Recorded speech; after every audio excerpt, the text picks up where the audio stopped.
Bienvenidos a un nuevo encuentro de introducción a la fluidodinámica de procesos, dedicado a aspectos de la mecánica de fluidos para ingenieros químicos, para profundizar en los aspectos claves del comportamiento de los fluidos en equipos de proceso. Mi nombre es José Ángel Sorrentino, soy el editor de este contenido y los acompañaré en este recorrido.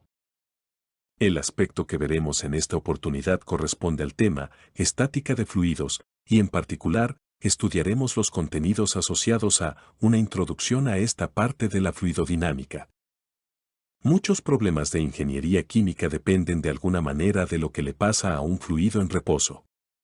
Incluso cuando los fluidos se encuentran en movimiento, una parte de su comportamiento dinámico la constituye la componente hidrostática, por lo que es fundamental comprender los conceptos básicos que rigen el comportamiento de los fluidos estáticos. Uno de los conceptos más importantes de la estática de fluidos está asociado al hecho de que la presión se ejerce en todas las direcciones, como lo demuestra el llamado experimento de Pascal, que permite diferenciar la presión ejercida cuando se aplica una fuerza a un sólido de la presión ejercida cuando se aplican fuerzas a los fluidos. En un fluido incompresible, las variaciones locales de presión se transmiten íntegramente a todos los puntos del fluido y en todos los sentidos, así como a las superficies en contacto con el fluido. Para entender mejor, visualicemos qué pasa cuando se aplican fuerzas a un sólido, como los que se ven en la figura. Se aplica la misma fuerza a ambos sólidos en la cara superior. Como resultado, la fuerza en las caras superior e inferior del sólido son las mismas, sin importar la forma del mismo.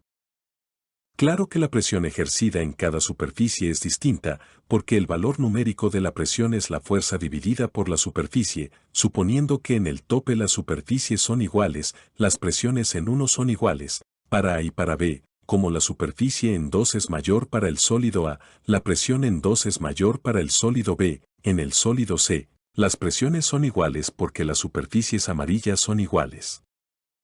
A modo de anécdota, vale la pena mencionar el conocido hecho que demuestra que ejerce más presión una mujer en tacones que un elefante con su pata. Regresemos a los fluidos. Lo que es conocido como el experimento de Pascal muestra que si una jeringa se conecta a una esfera con orificios tapados por pequeños tapones y se aplica una fuerza al fluido dentro de la jeringa, en la dirección vertical y hacia abajo, el fluido sale despedido en todas las direcciones. Lo primero que demuestra este experimento es el carácter escalar de la presión. La fuerza ejercida en la jeringa, dividida entre el área del pistón, produce una cierta presión. Aunque la fuerza apunta hacia abajo en la jeringa, las fuerzas que remueven los tapones de la esfera actúan perpendicularmente a la superficie de la esfera. Uno podría decir que la presión actúa en todas las direcciones. O como visualizó Pascal. Al imaginar qué pasaría si la esfera se reduce a un punto, la presión no tiene dirección y la dirección de la fuerza se la da la superficie donde se ejerce. Vale la pena hacer historia y recordar cómo llegó Pascal a esa conclusión, que no fue, por cierto, con la jeringa antes mostrada. Aquí vemos una ilustración de la época, donde se visualiza lo que a veces es conocido como el tonel de Pascal, donde no solamente se observa el efecto antes mencionado, sino el hecho crucial de que la presión que hacía salir el agua en todas las direcciones era producto de la altura de fluido en la columna. Este descubrimiento, junto con los trabajos de Torricelli, sentaron las bases de las unidades de presión como altura de fluido. El milímetro de mercurio, una unidad de presión, lleva hoy el nombre de Torricelli.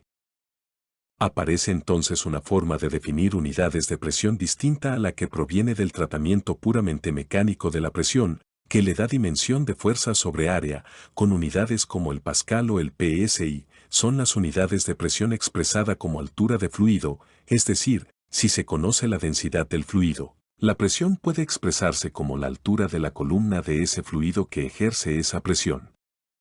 Los milímetros o las pulgadas de mercurio son muestra de ello, pero este concepto nos permitirá hablar de metros de agua, centímetros de tetracloruro de carbono o pies de querosén, siempre y cuando se conozca la gravedad específica del querosén. El hecho de que los sólidos transmiten fuerzas, mientras que los fluidos transmiten presiones, es la base de importantes máquinas hidráulicas como la prensa hidráulica, usada para comprimir sólidos, o el gato hidráulico usado para levantar vehículos. pero también los camiones de volteo y los frenos hidráulicos, es el llamado principio de Pascal.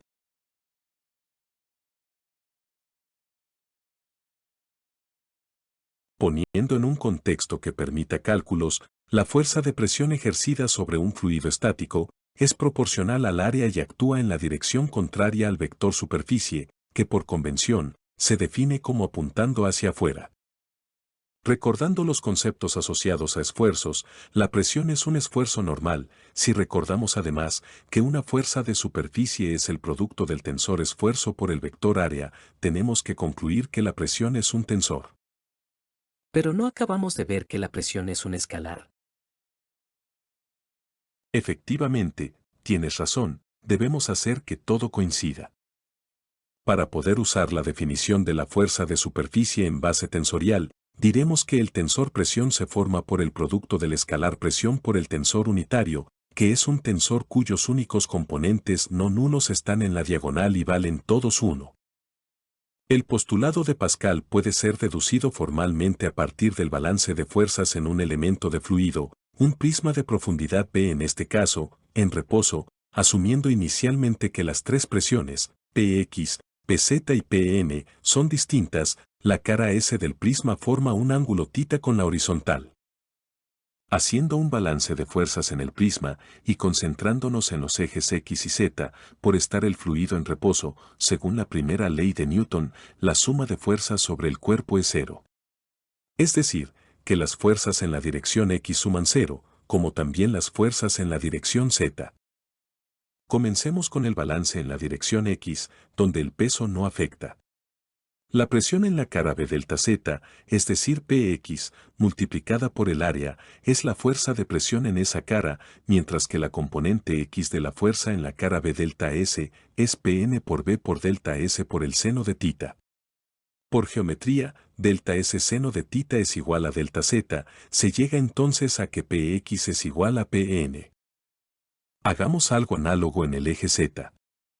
La fuerza en la cara B delta X es la presión Pz por el área de la cara, la componente Z de la fuerza en la cara B delta S es Pn por B por delta S coseno de θ, el peso actúa en dirección menos Z, siendo la masa igual a la densidad por el volumen del prisma. Parecido a lo que hicimos en el eje X, por geometría, delta S coseno de θ es igual a delta X, si además hacemos tender el volumen a 0, para identificar qué ocurre en un punto del fluido, resulta que Pz es igual a Pn. Como resultado de este análisis, aun habiendo supuesto que Px, Pz y Pm eran distintas, se llega a que el balance de fuerzas obliga a que las tres presiones sean iguales en un punto. Como las direcciones escogidas fueron arbitrarias, se llega a la conclusión, la misma que Pascal con su experimento, que la presión es la misma en todas las direcciones. Hemos explorado la diferencia entre presión en un sólido y presión en un fluido, identificado que los fluidos transmiten presiones, que la presión es un escalar y que su efecto, la fuerza de presión, depende de la dirección del área sobre la que se ejerce, por lo que pareciera que se ejerce en todas las direcciones. Vimos también que la presión en un fluido en reposo depende de su profundidad y que pueden definirse unidades de presión como altura de fluido. Todo esto nos permitirá abordar en otro segmento de esta serie la ecuación general de la hidrostática. Muchas gracias por haberte conectado a esta herramienta de conocimiento, esperamos coincidir pronto en otro segmento de introducción a la fluidodinámica de procesos. Para cualquier consulta personalizada no dudes en contactarme por los canales disponibles. Gracias por conectarte. No olvides suscribirte al canal de YouTube. Y si te ha gustado, te agradecería que lo manifestaras indicando que te gusta. Espero que pronto volvamos a conectarnos.